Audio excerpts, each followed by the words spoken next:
This is the USS Lexington, also known as the Blue Ghost. It's CV16. The CV stands for cruiser aircraft. It's got two catapults, port and starboard. Those aircraft in the front, the blue and gray, are positioned on the catapults about where they would be for launch. And they've got 211 feet of runway to take off. They go from 0 to 165 miles per hour in 2 seconds. The top speed of the ship is 33 knots or 38 miles an hour, and takeoff, an airplane needs to be about 150 knots or 173 miles per hour. And they do that by steaming into the wind, so that gives them additional takeoff speed. Combining the speed of the ship with the wind, whatever wind is coming off the ocean, that gives them the speed they need to take off. A lot of times they drop down out of sight. When you're standing on the deck, you can't even see them. They go down and you wonder, did they hit the water, until they finally take off. The drone was flying into the wind. The wind was coming off the bay, so I wasn't too concerned about losing it, but it was moving pretty slow. And once it turns around and goes with the wind, it really picks up the pace. This has got an angle deck also, and the angle deck allows aircraft recovery while you've got all the rest of the airplane that aren't flying. They're parked on the bow, up on the catapults. And the angle deck, if they don't catch the wires, they can keep flying and just take off again. I was on this ship 40-some years ago. Pretty exciting to come back. Be a better trip if my wife was with me, but now I got an excuse to come back again. And it's really windy out today. And this is a small carrier. The Lexington had a nice little gift shop. Immediately after you go through the admission entrance and pay your entrance fee, which while you're there you should buy a parking token. I forgot and didn't get it. I had to walk back up. It's just more convenient to get out of the parking lot. But it's immediately to the left after you go through that entrance. And they have stuff for everybody. Kids, grandkids, parents, spouses, brothers, sisters. And all of the profits from this gift shop go to maintaining the museum, the Lexington. So it's really a good cause that you're supporting when you buy something in here. They had 60s and 70s vintage music playing in here. I didn't even notice it when I was in there. This diving helmet was so cool. A little out of my budget for what I wanted to spend on the trip. But it was a neat thing, and there was a lot of stuff like that in there. But anyways, I deleted the sound in there where I was talking in the video, so I'm doing a voiceover just to kind of run through what's in this shop. I end up picking up a couple of windbreakers in here, light spring jackets for rain, and I end up buying them when I first walked in because they only had one of my wife's size that she wears, and I didn't want to come back on the way out. I recommend you hit it on the way out so you're not carrying the stuff through the store.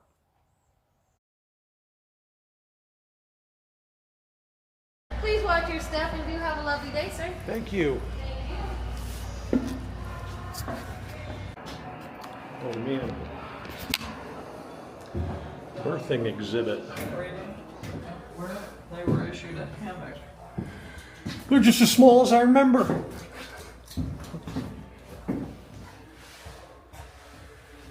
Did you sleep in those? I did, and if I turned on my side, my shoulder would hit the top. It was really miserable. It wasn't long enough either, was it?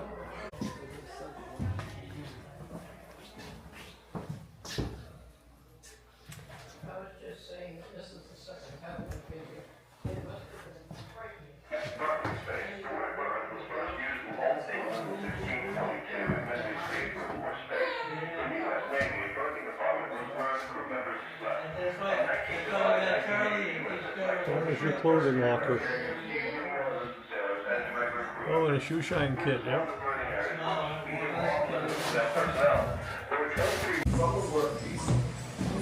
There's the machine shop. On board a ship, the man doing this work is known as a machine repairman. And here's the galley.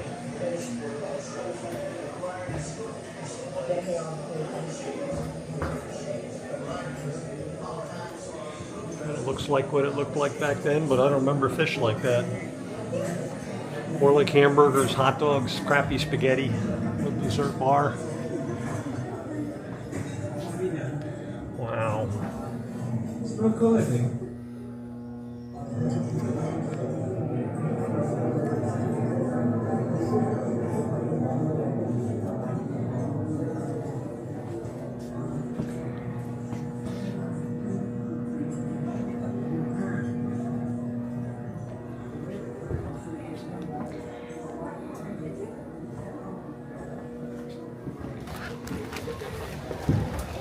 And this is the galley hall. This is where you'd sit and eat.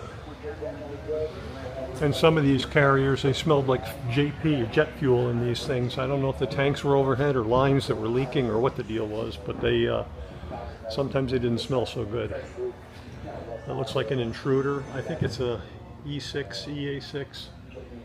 And then some of these ladders were just really steep. Steep, steep, steep.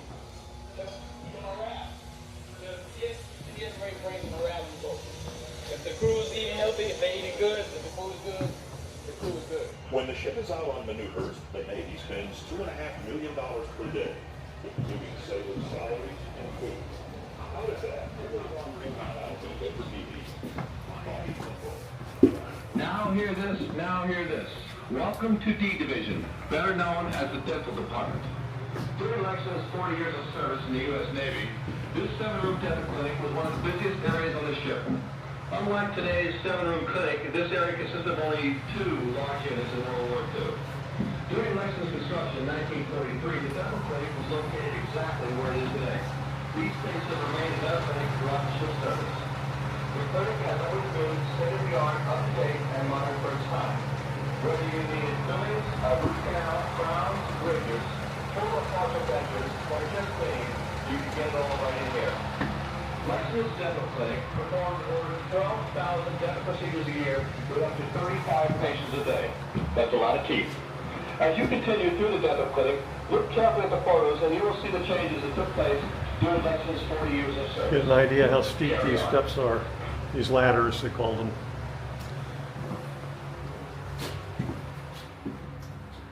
And the naval mine is a self-contained explosive device placed in the water to destroy ships or submarines. Unlike depth charges, they're deposited and left and wait to be triggered. You can pause this if you want to read it.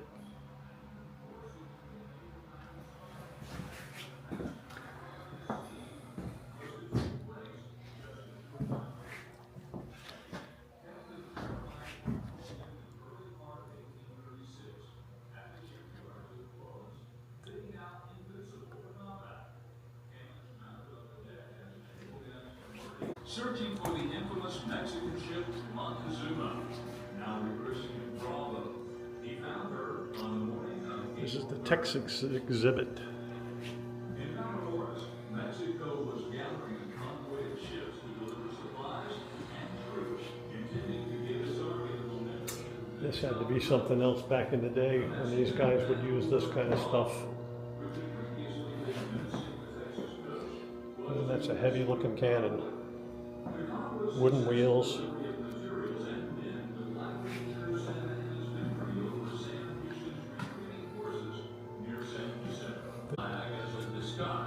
Captain Brown peered through his spyglass at Bravo, sitting off Brazos de Santiago, in company with Segundo Perez.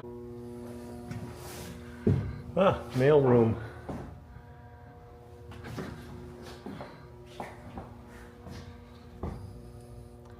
And that is absolutely a true statement. Mail call was his happiest time aboard ship. It meant so much to get a letter from home. It was really, heartbreaking when you didn't get something.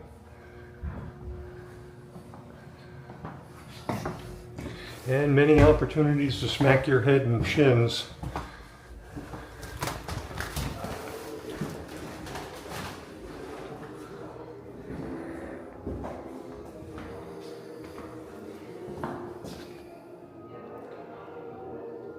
Boy, they got a lot of stuff in here.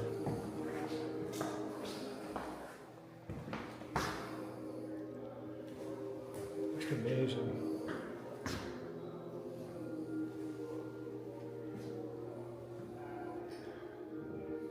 Any airplane you could want to look at is here. SR-71 Blackbird, E-2 bomber, a Hawkeye, EC-2. Let's see if they got the one I worked on.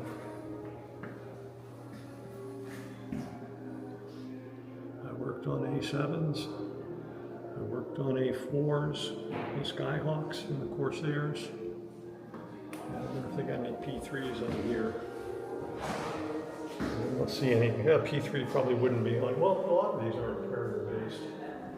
They might have a P3.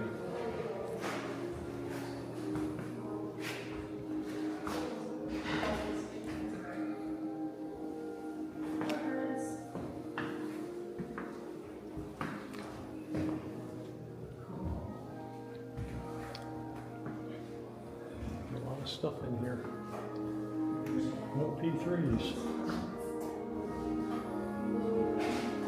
P3 Orion was Sub Hunter. I don't see one.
To die completely, a person must not only forget, but be forgotten. And he who is not forgotten is not dead. Samuel Butler said that he was alive 1835 to 1902. So Samuel Butler is not dead yet because he's still being remembered.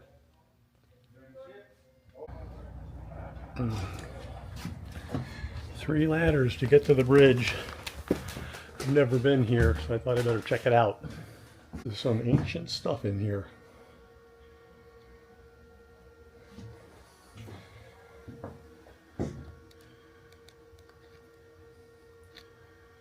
This is really cool.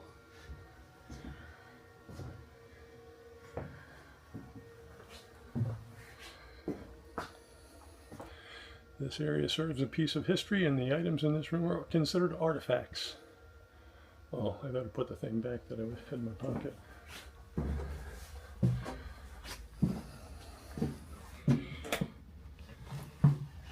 The captain's sea cabin. See if I can get it all in here. Yep.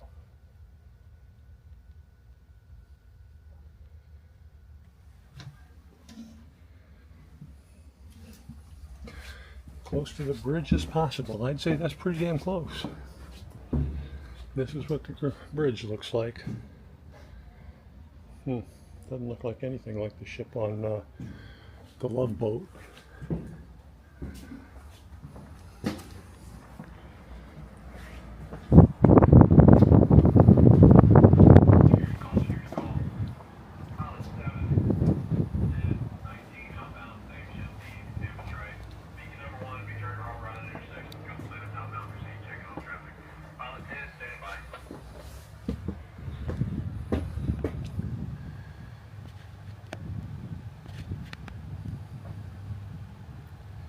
There's the flight deck, the 2 catapults.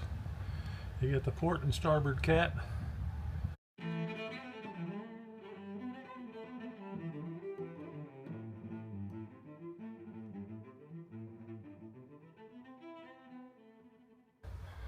There's the angle deck. This ship has got wooden hangar deck, wooden flight deck, and then it was covered with a non-skid type of surf material. I forgot about that. It's an old ship. Man, this is something else. And these little handrails on the ladders when you're going down are really nice for stability, and when you're 20 you can just swing off them and you get down a lot faster. Oh, here's a test they're doing to lower a guy from an upper deck.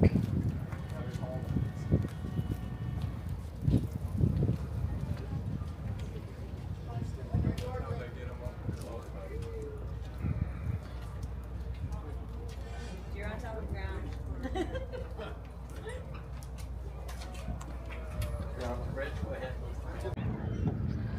And this is the flight deck. They have blast shields that come up behind the aircraft as they're getting ready to launch, so if those people were standing behind it, the blast shields would protect them. And they take off. That airplane goes from sitting still to flight speed, 180 knots, 150 knots, I don't remember. But it's in that short a distance. That's not even that's maybe a football field. Oh, wow. I don't know if you can see this or not. I don't know if I can find it in the camera. Oh, I'm gonna miss it. Oh well. I lost it. It was an E2, Hawkeye. E2, yeah, I think it was E2. I don't remember anymore. I got a great memory. It's just short. It's getting shorter as I get older. I used to work on this airplane in VC-12 in Oceana, Virginia, the Naval Air Station, Oceana.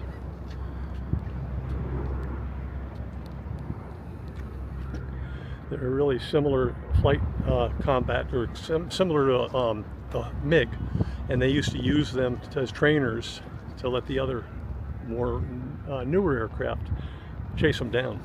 It's a pretty cool little airplane. That right there, that probe, is for in-flight refueling.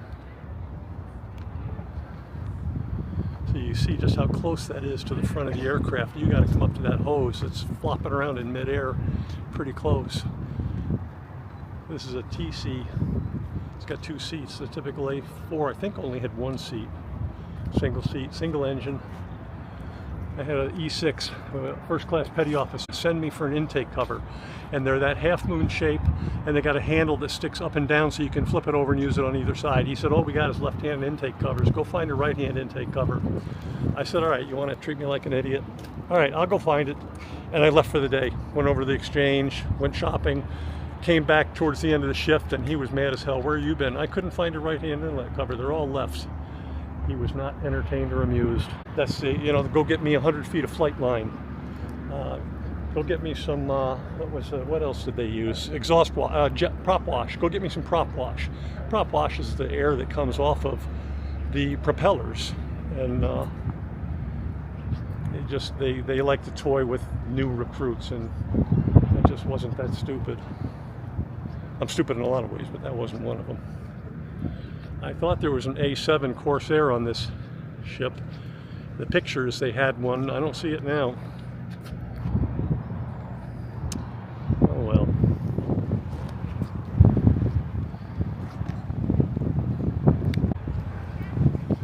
5-inch 38 caliber gun. Boy, that would make a mess. Maximum slant range 1,200 yards.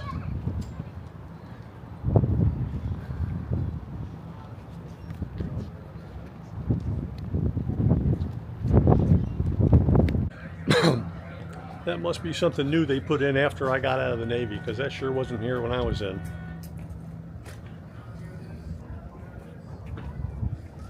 Neither were the convenient benches. That sign sure was. You make an error up here and you're dead. This is what's on the front of the flight deck on the bow.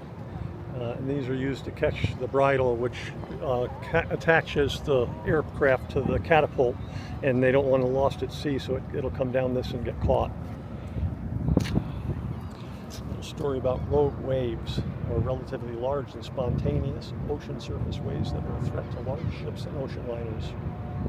We're 54 feet from the water, and I've been on flight decks that are 70 and 110 feet from the water, hangar decks that are 70 feet from the water. This is a small ship. This is a really small aircraft carrier.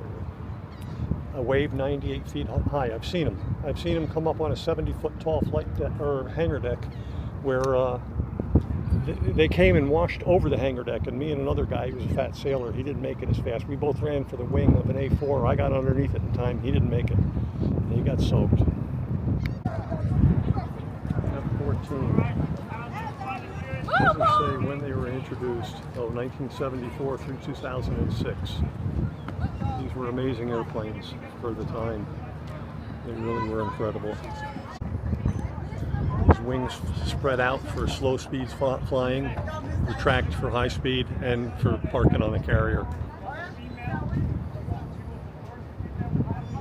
Amazing.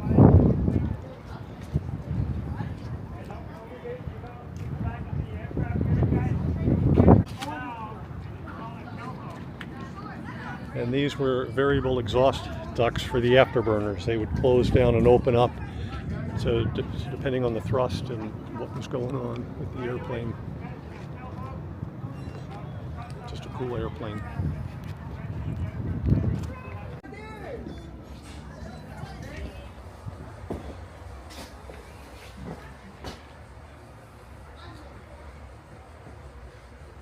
An escalator.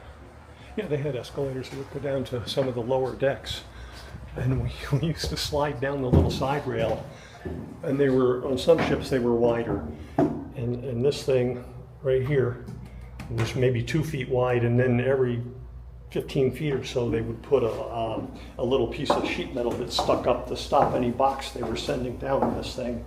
And being bright young men, you know, we'd slide down it and launch ourselves with our feet and hands over that little thing, and if you didn't make it, you tore your jeans. And then we would slide down it, and God forbid the master at arms caught you. You don't do that stuff. No playing. Serious business always. There will be no fun in this area. And if you can't control yourself, this is where you end up here. Nice roomy accommodations.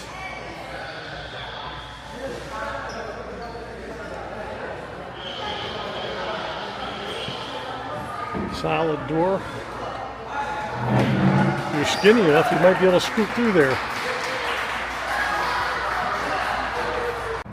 This was a really cool tour. The only bummer was there was no A7 Corsair. I worked on them while I was on active duty, and that's what I would have come on this ship with, was an A7. And it was, they just didn't have one. In the advertising, they showed one on the flight deck, but there was not one up there. If you enjoyed this video, please take a minute to give me a thumbs up and like it, and even subscribe. I appreciate it. And if you don't want to walk up there or down, they got a tram.